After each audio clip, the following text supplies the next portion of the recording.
welcome back. This is episode 2 of Keep Talking. This week, we're going to talk about occasional teaching yet again. I have notes here just so I make sure that I remember everything that I was going to talk about. So, I think the first question may be on everyone's minds, especially as an occasional teacher for over 11 years. A lot of people ask me, do you ever want full-time? And I have to say, yeah, at some point I did. But having 3 little ones at home, supply work was really good. I did have the opportunity to start a class at the beginning of the year. I've never done that before, being the first teacher. It was a lot of fun, a lot of work. 2 weeks into that job, it became a contract. So not an LTO, but a permanent contract for the school. I took some time to think about it. I talked to family and I applied. My kids were older. I had been through some short-term, some long-term. So I thought, why not? See how it goes. I get nervous and I ramble. I do not sell myself in interviews. It's a pretty tricky thing, especially with teaching. For some reason, I don't know if it's because I can't remember the exact words I'm supposed to say. I'm not really good at that.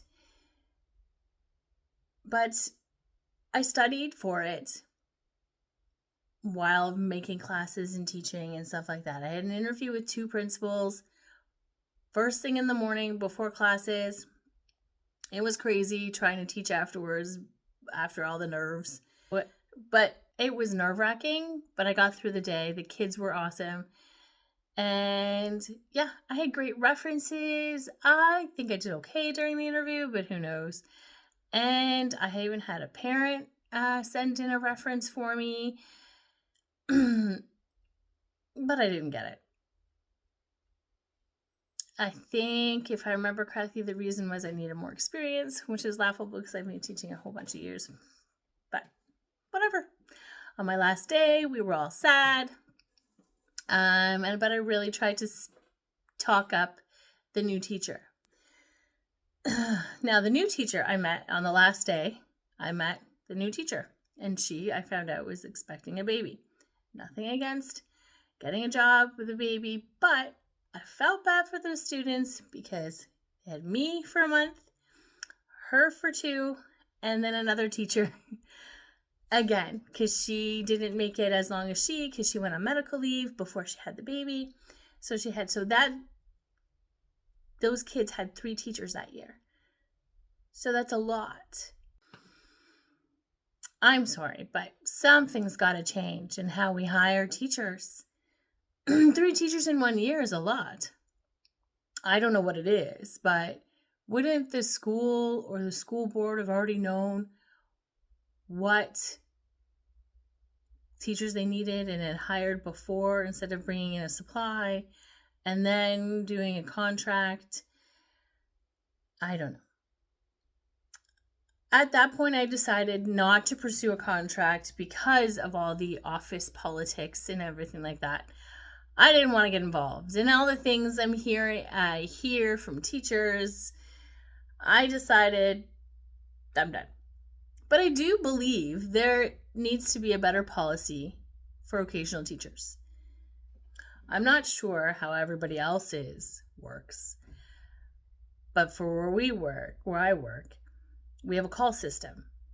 Now, this call system calls out teachers once the jobs are put in. So teachers put in a job. In my board, they are not allowed to request a certain teacher. And then it goes out into the system. But I don't know how it's called out. I don't know if it's like alphabetical order, seniority order. Our system does have a priorities list, or preference list, for principals. So they can have pick certain teachers that it'll go to first. And administrators can put jobs in and request a certain teacher. Excuse me while I fix my throat. I seem to be getting a little sick.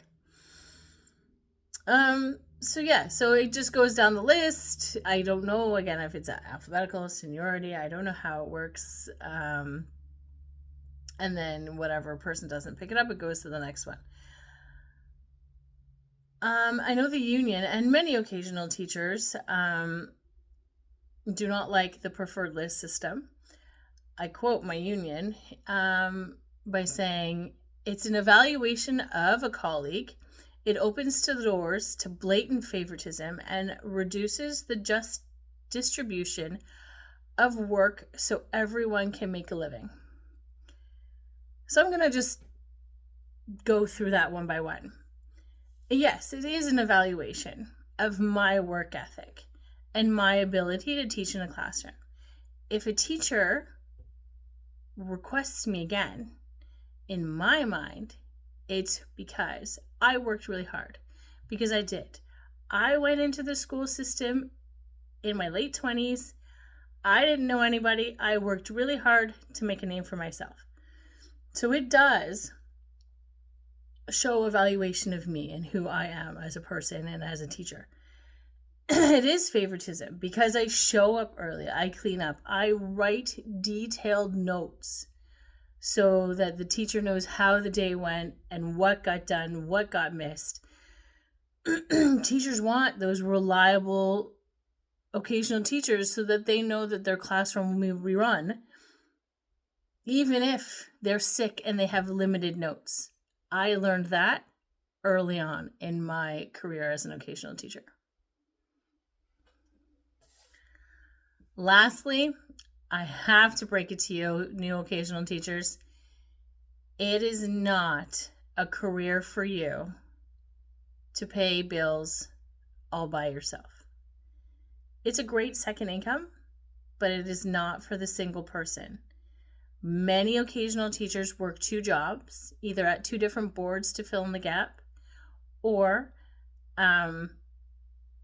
different jobs like tutoring on the side and bartending, restaurants, weekend work, all that.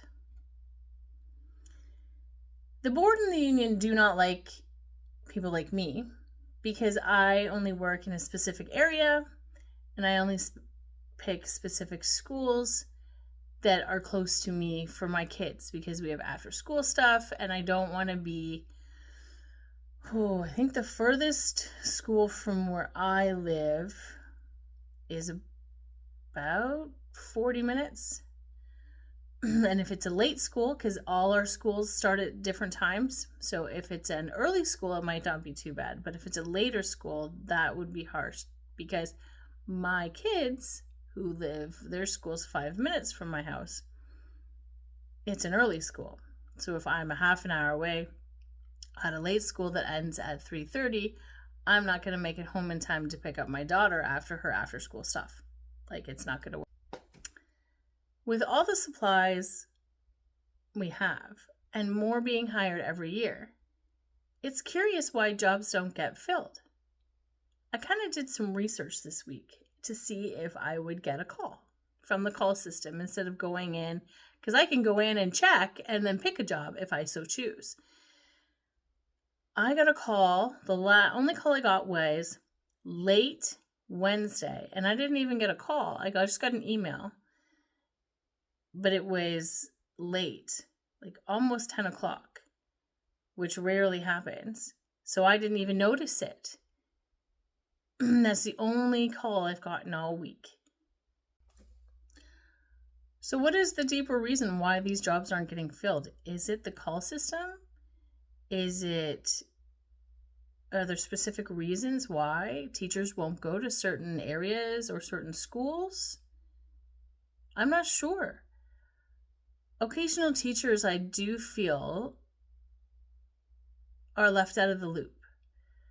I know our union tries to do like get-togethers to create like a community. I think I said that last time too. They really try and get us together and talk and all that stuff, but you see them once every few months and you might see them in the school, but that's really it. That's not like building a community. When you go into schools, you're pushed into a community that's already developed. Teachers have relationships with the students, with the teachers, with the admin, with the parents, and you're just this person that's put in there to try and fit in. I think I have an idea, but I don't know. It's just something in my head. I think I heard something about this a bunch of years ago, and I thought it was at a meeting in my school, but I've talked to other supplies that think I'm crazy. So maybe it was somewhere else that meetings I went to. That it's similar to like a preferred list, but more concrete, where every school has an occasional teacher for their school. And it can be on an on-call basis, but this teacher is your supply teacher. Because generally you need 1, maybe 2 supplies in a day. And then in your area, so 1 or 2 supplies permanently hired for your board, so you create a community at that school. And then in that area, then in your area, having floater supplies, that if you need that extra 1 or 2, there's a bunch of floater supplies that go to those schools in that specific area. And then each, because the board I work for has a whole bunch of areas, because like I said, between one school and the other is a 40-minute difference, right? An hour difference amongst schools depending on where you go. It's a big area, and I'm sure some school boards are even bigger than that. I'm not sure. So different areas have a different amount of floater supplies, and those floater supplies can do the extra daily work or apply for those short-term and long-terms. The ones that are stuck at that school, they don't do short-term or long-terms. They are your daily supply. I don't know. It's just an idea. I do believe wholeheartedly that if you make it more specific, you will have less unanswered jobs. So if you're hiring supplies, you need to know where they want to work. If you're hiring supplies for the whole area, but they only live in a certain area and they only want to work close to home, and then you have a lot of those ones, but you don't have ones for your other areas, that's problematic. And that's maybe why jobs are getting unfilled. I don't know. This is just something that I've been thinking about a lot lately. I don't know if it would even ever work, but I do know that you can, in the system that my school works at, like I pick only certain areas and they approve that. And then principals have those preferred lists. So I believe it can be done, especially within the call system. It's just interesting. And maybe it's just hard to think of a change or to try and change something that's already in place. But I really do think that there needs to be a change. So from what teachers are saying, they want more consistency with supply teachers so that they know who's coming in and they know that things are going to get done. And supplies want that too. They want more consistency. They want to feel like a member of a school. And in order for that to happen, they need to be going to the same schools all the time. I think that students need that consistency, and in order for those behaviors to decrease when a supply teacher comes in, and in order for them to succeed and do well, having that structure of a consistent supply and someone that they know will benefit the whole school. We really do need to treat supply teachers better, because eventually they want to be a contract teacher for the most part, and they want to be part of a community and they would have already built all those relationships and be better suited for that when they start. Please share. I'm just checking my notes to make sure I didn't forget anything. I'm sure I did. But I hope you liked. I hope you enjoyed. I might do another one about occasional teaching, but I'm not sure yet. If you want to hear more about this, then let me know in the comments below. I do have a lot of ideas for more Keep Talking. These will be longer episodes, and then my other ones for the Keep Smiling will be shorts. So I hope you enjoyed episode 2 of Keep Talking, and remember, keep smiling.